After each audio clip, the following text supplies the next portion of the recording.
ISLന്റെ ഈ സീസൺ മറ്റു സീസണുകളുമായിട്ട് കമ്പയർ ചെയ്യാൻ കഴിയില്ല. കാരണം എല്ലാവർക്കും അറിയാം. അതുകൊണ്ട് തന്നെ ഈ സീസൺ കഴിയുമ്പോൾ നമ്മൾ പല താരങ്ങളെയും ഒഴിവാക്കുന്നത് കാണാം. കാരണം പലരെയും നമ്മൾ ഈ സീസൺ എന്ന ലക്ഷ്യത്തോടു കൂടി മാത്രം കൊണ്ടുവന്നതാണ്. എന്നാൽ വന്നവരിൽ ആരും തന്നെ ഇതുവരെയും അടുത്ത സീസൺ അവൻ ഡിസർവ് ചെയ്യുന്നുണ്ട് എന്ന രീതിയിൽ നമ്മളെ കൊണ്ട് പറയിപ്പിക്കുന്ന തരത്തിലുള്ള പെർഫോമൻസ് ഒന്നും കാഴ്ചവെച്ചിട്ടില്ല. അങ്ങനെ പറയുമ്പോഴും ഇനിയും മത്സരങ്ങളുണ്ട്, തീരുമാനങ്ങൾ ഇനിയും മാറാനായിട്ട് ടൈമുണ്ട്. ഇപ്പോൾ നമ്മുടെ മാത്യാസ് ഹെർണാണ്ടസ് DM ആയിട്ട് ചെറിയൊരു പ്രോമിസിങ് ഷോയൊക്കെ നടത്തിയിരുന്നു. അടുത്ത മത്സരങ്ങൾ പെർഫോം ചെയ്താൽ ഒരു പക്ഷേ നമ്മൾ അദ്ദേഹത്തിൻ്റെ പേരുകളും ചർച്ചകളും ഉൾപ്പെടുത്തിയേക്കാം. എന്നാൽ ഈ സീസൺ കഴിയുമ്പോൾ record number of players club leave ചെയ്യുന്നത് നമ്മൾ കണ്ടേക്കാം. വിദേശ താരങ്ങളുടെ കാര്യത്തിൽ എല്ലാവർക്കും വരുന്ന മെയ്യോടുകൂടി കരാർ അവസാനിക്കും. ഒഫാളിൻ്റെ കേസ് പറയാൻ വിട്ടുപോയി. ആളുടെ ഫസ്റ്റ് മാച്ചിലെ പ്രകടനം അടിപൊളിയാണ്, പക്ഷെ അതുകൊണ്ട് മാത്രം പുള്ളിയെ വിലയിരുത്താൻ പറ്റുമെന്ന് അറിയില്ല. കുറേ നാളുകൾക്ക് ശേഷം നമ്മുടെ ഡിഫൻസിൽ ഒരു കോൺഫിഡൻസോടെ കളിക്കുന്ന താരത്തെ കാണാൻ പറ്റി എന്നുള്ളതുണ്ട്.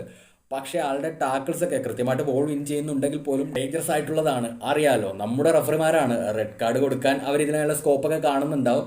എനിവേസ്, നമ്മുടെ വിദേശ താരങ്ങളുടെ എല്ലാവരുടെയും കരാർ കഴിയും. ഒപ്പം ഇന്ത്യൻ താരങ്ങളായ ഡാനിഷ്, സച്ചിൻ, ഐബൻ, സഹീഫ്, അദ്നാൻ, അജിസൽ, എബിൻദാസ്, നിഹാൽ, റോളിൻ ബോജസ് തുടങ്ങിയ താരങ്ങളുടെയും കരാർ മെയിൽ കഴിയാനിരിക്കുകയാണ്. ഇവരിൽ ആരെയൊക്കെ നിലനിർത്തുമെന്നുള്ള കാര്യങ്ങളൊക്കെ കാത്തിരുന്ന് കാണാം. കാരണം റിട്ടൻഷൻ്റെ കാര്യത്തിൽ ലീഗിൽ തന്നെ നമ്മളെ അടിക്കാൻ വേറെ ടീമില്ല. അതുകൊണ്ടാണ് പെർഫോം ചെയ്യുന്ന താരങ്ങളെ നിലനിർത്തുമെന്നുള്ള പ്രതീക്ഷയൊന്നും നമുക്കില്ലാത്തത്.